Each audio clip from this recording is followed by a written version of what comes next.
IBM బేసిక్‌గా ఈ company పేరుని మీరు ఎక్కడో దగ్గర వినే ఉంటారు. అయితే ఐబీఎం కంపెనీ గురించి మీరు ఎక్కడ విన్నా అది ఒక టెక్ కంపెనీ అని మాత్రమే మీకు తెలిసి ఉంటుంది. అంతేగాని ఐబీఎం కంపెనీ ఏం చేస్తుందనేది చాలామందికి తెలీదు. అయితే ఐబీఎం కంపెనీ టెక్ ఇండస్ట్రీలో ఇంకా ఆర్టిఫిషియల్ ఇంటెలిజెన్స్ సెగ్మెంట్లో చాలా ఇన్నోవేషన్స్ని చేసింది. బట్ ఇవన్నీ చాలామందికి తెలీదు. ఒకప్పుడు Pisces, super computers, IT and software ఇలా టెక్ సెగ్మెంట్లో ఉన్న ప్రతి సెగ్మెంట్ని ఏలిన ఐబీఎం కంపెనీ ఇప్పుడు అన్ని బిజినెస్లోని ఎందుకు నష్టాల్లో ఉంది? ఇలానే కంటిన్యూ అయితే ఐబీఎం కంపెనీ పరిస్థితి ఏంటి? అసలు 2010 తర్వాత నుంచి ఐబీఎం కంపెనీ ఎందుకు నష్టాల్లో ఉందో నేను ఈ వీడియోలో చెప్పబోతున్నాను. ఇప్పుడు ఉన్న ఐబీఎం కంపెనీ స్టార్టింగ్లో ఒక కంపెనీగా స్టార్ట్ అవ్వలేదు. అమెరికాలో ఉన్న Bundy manufacturing company, tabulating machine company, international time recording and computer scale company of America ఇలా 4 కంపెనీలు కలిసి 1911లో న్యూయార్క్లో ఒక కొత్త కంపెనీగా ఫామ్ అయ్యాయి. ఇలా ఎక్కువ కంపెనీలు కలిసి ఒకే కంపెనీగా ఫామ్ అవడాన్ని బిజినెస్ టర్మ్స్లో కన్సాలిడేషన్ అంటారు. కన్సాలిడేషన్ స్ట్రాటజీ వలన మెయిన్ బెనిఫిట్ ఏంటంటే మెర్జ్ అయిన అన్ని కంపెనీలు ఒకే సెక్టార్లో బిజినెస్ చేస్తే కనుక మెర్జ్ అయ్యాక ఫామ్ అయిన కంపెనీకి మార్కెట్ షేర్ పెరుగుతుంది. 2 లేదా 3 కంపెనీలు కలిసిపోవడం వలన మిగిలిన కంపెనీస్ ఆర్ బిజినెసెస్ కంటే ఎక్కువ ఆఫర్స్ అండ్ డిస్కౌంట్స్ని ఇవ్వచ్చు అండ్ మిగిలిన కంపెనీస్కి హ్యూజ్ కాంపిటీషన్ ఇవ్వచ్చు. ఇవన్నీ ఒక సెక్టార్ ఆర్ ఇండస్ట్రీలో ఉన్న కంపెనీలు కన్సాలిడేట్ అయితేనే జరుగుతుంది. సో ఇలా 4 కంపెనీలు మెర్జ్ అయ్యాక ఆ కంపెనీకి కంప్యూటింగ్, ట్యాబ్లెటింగ్, రికార్డింగ్ కంపెనీ అని పేరుని పెట్టారు. స్టార్టింగ్లో బండి మ్యానుఫ్యాక్చరింగ్ కంపెనీ క్లాక్స్ని తయారు చేస్తే tabulating machine company punch cards మీద డేటాని ప్రాసెస్ చేసే మిషన్స్ని తయారు చేసేది and computing scale company commercial స్కేల్స్ని తయారు చేసేది. ఇలా 4 కంపెనీలు బిజినెస్ చేసేవి అండ్ 1924లో అన్ని కంపెనీలు ఒకే పెద్ద బిజినెస్ని స్టార్ట్ చేద్దామని కంప్యూటర్ ట్యాబ్లెటింగ్ రికార్డింగ్ కంపెనీగా ఉన్న పేరుని ఐబీఎం ఇంటర్నేషనల్ బిజినెస్ మిషన్స్గా కంపెనీ పేరుని మార్చారు. And IBM company punch cards మీద డేటాని అనలైజ్ చేయడం అండ్ పంచ్ కార్డ్స్ మిషన్స్ని తయారు చేసే బిజినెస్ చేసేది. అప్పట్లో డేటా స్టోర్ చేయడానికి కంప్యూటర్స్ లేనప్పుడు అన్ని పంచ్ కార్డ్స్ మీదనే డేటాని స్టోర్ చేసేవాళ్ళు.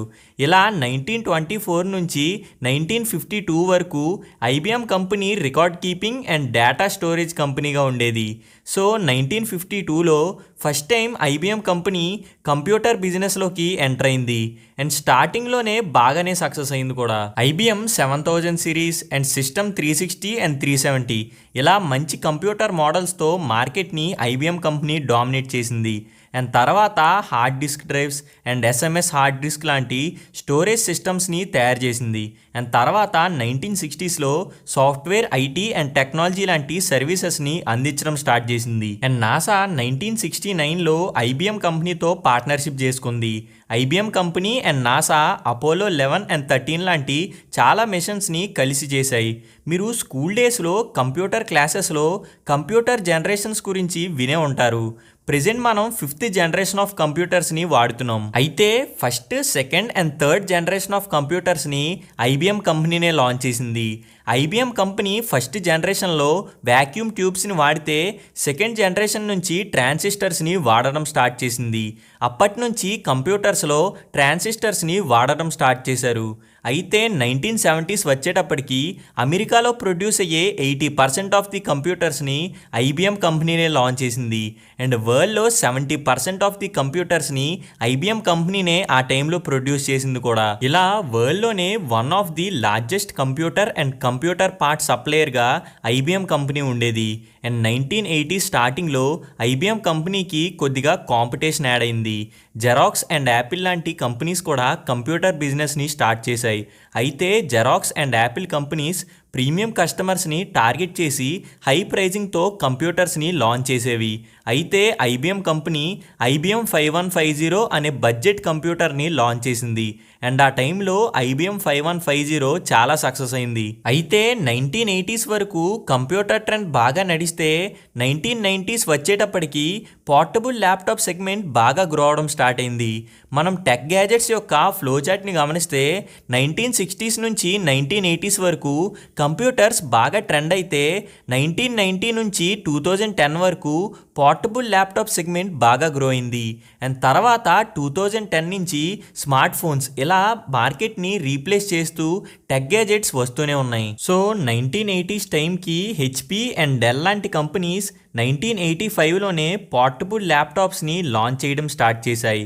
అండ్ ఈ పోర్టబుల్ ల్యాప్టాప్ మార్కెట్కి ఫ్యూచర్లో స్కోప్ ఉంటుందని అండ్ కొత్త ట్రెండ్కి అప్డేట్ కావాలి కాబట్టి ఐబిఎం కంపెనీ 1986లో పోర్టబుల్ ల్యాప్టాప్ మార్కెట్లోకి ఎంటర్ అయింది. కానీ ఐబిఎం కంపెనీ పేరుతో కాకుండా థింక్ప్యాడ్ అనే పేరుతో ల్యాప్టాప్స్ని లాంచ్ చేయడం స్టార్ట్ చేసింది. అయితే మీరు థింక్ప్యాడ్ బ్రాండ్ ల్యాప్టాప్స్ని ఇప్పుడు కూడా చూసే ఉంటారు. అయితే 1990s తర్వాత ఈ కంప్యూటర్ అండ్ ల్యాప్టాప్ మార్కెట్లోకి Dell, HP, Toshiba, Sony, Acer, Samsung, LG ఇలా చాలా కంపెనీలు వచ్చాయి. అండ్ ఒక్కసారిగా ఇంత కాంపిటీషన్ని ఐబిఎం కంపెనీ తట్టుకోలేకపోయింది.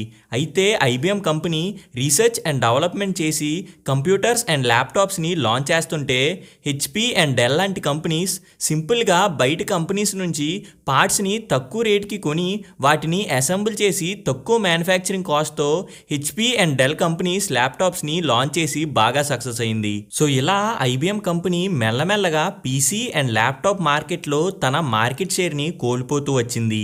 అయితే ఈ ఫోటోని మనం అబ్జర్వ్ చేస్తే 1991 to 1993 ఐబిఎం కంపెనీ సేల్స్ పడిపోవడం వలన ఐబిఎం కంపెనీకి $16 బిలియన్ నష్టం వచ్చింది.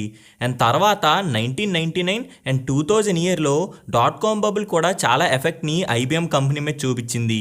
ఎందుకంటే ఐబిఎం కంపెనీ చేసే మెయిన్ బిజినెస్ ఆ టైంలో పర్సనల్ కంప్యూటర్స్ అండ్ సాఫ్ట్వేర్ సొల్యూషన్స్నే కాబట్టి. అండ్ ఐబిఎంనే కాదు, ఆ టైంలో అన్ని కంపెనీస్ మీద .com బబుల్ ఎఫెక్ట్ పడింది. సో ఐబిఎం కంపెనీ ఇక్కడే ఒక పెద్ద తప్పుని చేసింది. ఇంకా కంప్లీట్గా పీసీ మార్కెట్ నుంచి బయటికి వచ్చేద్దామని ఫిక్స్ అయింది. పీసీ మార్కెట్ నుంచి ఐబిఎం కంపెనీ తన ఫోకస్ని software services, consulting, cloud services and ఏఏ లాంటి సెక్టార్స్కి ఫ్యూచర్లో స్కోప్ ఉందని పీసీ మార్కెట్ నుంచి బయటికి వచ్చేసింది. సో టోటల్గా micro computers and portable laptop సెగ్మెంట్ని చైనీస్ కంపెనీ అయిన లెనోవో కంపెనీకి అమ్మేసింది. అందుకే థింక్ప్యాడ్ ల్యాప్టాప్స్ని ఇప్పుడు లెనోవో కంపెనీ లాంచ్ చేస్తుంది. అందుకే ఐబిఎం కంపెనీ బ్రాండింగ్ ఉన్న పీసీస్ అండ్ ల్యాప్టాప్స్ ఇప్పుడు మనకి కనబడడం లేదు. అయితే ఇప్పుడు మనం ఐబిఎం కంపెనీ 2020s తర్వాత చేసే ప్రతి బిజినెస్లో సక్సెస్ అయిందో లేదో ఇప్పుడు చూద్దాం. ఫస్ట్ది గ్లోబల్ హైబ్రిడ్ క్లౌడ్ సర్వీసెస్. అయితే క్లౌడ్ సర్వీసెస్ సెక్టార్లో 2024లో ఐబిఎం కంపెనీకి కేవలం 4% మార్కెట్ షేర్ మాత్రమే ఉంది. క్లౌడ్ సర్వీసెస్లో ఐబిఎం కంపెనీకి మైక్రోసాఫ్ట్, ఎన్విడియా అండ్ గూగుల్ లాంటి కంపెనీస్ చాలా హ్యూజ్ కాంపిటీషన్ ఇస్తున్నాయి. ఐబిఎం క్లౌడ్ సర్వీసెస్ సెక్టార్లో ఫెయిల్ అవ్వడానికి కారణం ఐబిఎం కంపెనీ క్లౌడ్ సర్వీసెస్ మార్కెట్లోకి చాలా లేట్గా ఎంటర్ అయింది. క్లౌడ్ సర్వీసెస్ మార్కెట్లో మార్కెట్ లీడర్గా ఉన్న అమెజాన్ వెబ్ సర్వీసెస్ 2006లోనే ఈ క్లౌడ్ సర్వీసెస్ బిజినెస్ని స్టార్ట్ చేస్తే ఐబిఎం కంపెనీ మాత్రం 2011 తర్వాత ఈ బిజినెస్లోకి ఎంటర్ అయింది. చెప్పాలంటే క్లౌడ్ సర్వీసెస్లో ఐబిఎం కంపెనీ ఫెయిల్ అయింది. సో ఇది అర్థం చేసుకున్న ఐబిఎం కంపెనీ 2018 తర్వాత హైబ్రిడ్ క్లౌడ్ సర్వీసెస్ సెక్టార్లోకి ఎంటర్ అయింది. సో దీనికోసం ఐబిఎం కంపెనీ వరల్డ్లోనే one of the largest hybrid cloud services provider అయిన రెడ్ హ్యాట్ అనే కంపెనీని కొనేసి ఐబిఎం కంపెనీ 2019లో ఈ హైబ్రిడ్ క్లౌడ్ సెక్టార్లోకి ఎంటర్ అయింది. And next software solutions. World వైడ్గా IBM software revenue and market షేర్ని వరల్డ్లో ఉన్న సాఫ్ట్వేర్ కంపెనీస్తో కంపేర్ చేసి చూస్తే IBM contribution just 1.7 to 2% market share and revenue మాత్రమే. సో ఇప్పుడు మనం ఐబిఎం నెక్స్ట్ బిజినెస్ అయిన ఏఏ సొల్యూషన్స్ని చూద్దాం. ఐబిఎం కంపెనీకి కూడా ఒక ఏఏ చాట్బాట్ ఉంది. అదే వాట్సన్ ఏఏ చాట్బాట్. ఇది పర్సనల్గా ఈ వీడియో మీద రీసెర్చ్ చేయక ముందు వరకు నాకు కూడా తెలీదు. ఏఏ సెర్చ్ ఇంజిన్ సెగ్మెంట్లో ఐబిఎం కంపెనీకి 2% మార్కెట్ షేర్ మాత్రమే ఉంది. ఏ మేనేజ్మెంట్ సెగ్మెంట్ ప్లాట్ఫామ్స్ని మనం గమనించినా ఐబిఎంది జస్ట్ 1% మార్కెట్ షేర్ మాత్రమే ఉంది. మనం ఐబిఎం రెవెన్యూని గమనిస్తే 2011 నుంచి ఐబిఎం కంపెనీ రెవెన్యూ పడుతూనే వస్తుంది. ఇనీషియల్ డేస్లో ఐబిఎం కంపెనీ ఏఐ కూడా చాలా కంట్రిబ్యూషన్స్ని చేసింది. 1954లో ఫస్ట్ లాంగ్వేజ్ ట్రాన్స్లేషన్, 1960స్లో support for LISP and symbolic AI, and 1990లో IBM కంపెనీ డీప్ బ్లూ అనే సూపర్ కంప్యూటర్ని కేవలం చెస్ ఆడడానికి మాత్రమే తయారు చేసింది. IBM కంపెనీ కాంపిటీషన్ తట్టుకోలేక PC మార్కెట్ నుంచి ఎగ్జిట్ అయిపోయి డిఫరెంట్ మార్కెట్స్లోకి ఎంటర్ అయింది. కానీ ఎంటర్ అయిన ప్రతి మార్కెట్లో IBM కంపెనీ ఫెయిల్ అయింది. IBM కంపెనీ మళ్ళీ త్రోబ్యాక్ అయ్యి ముందులా మార్కెట్ని రూల్ చేస్తుందో లేదో మీరు కిందన కామెంట్ చేయండి. So hope you like the video and thank you for watching. Stock మార్కెట్లో ట్రేడింగ్ కానీ ఇన్వెస్టింగ్ కానీ చేయాలంటే చాలా నాలెడ్జ్ కావాలి. సో ఏ నాలెడ్జ్ లేకుండా డబ్బులు సంపాదించాలంటే దానికి best option copy trading. Copy trading అంటే ప్రొఫెషనల్ ట్రేడర్స్ యొక్క ట్రేడ్స్ని మనం సింపుల్గా కాపీ చేయడాన్నే కాపీ ట్రేడింగ్ అంటారు. అయితే ఇదేమీ ప్రమోషన్ కాదు. నేను మన తెలుగులో గమనించిన దాని ప్రకారం జస్ట్ ఇన్వెస్ట్ అండ్ రెస్ట్ యొక్క కాపీ ట్రేడింగ్ లింక్ అనేది మంచి ప్రాఫిట్స్ని జనరేట్ చేస్తుంది. అండ్ కాపీ ట్రేడింగ్ మీద ఏమైనా డౌట్స్ ఉంటే 9490300009 నెంబర్కి మెసేజ్ చేస్తే వాళ్ళు మీకు కాంటాక్ట్ అయ్యి ఫ్రీ కాపీ ట్రేడింగ్ లింక్ని ఇస్తారు.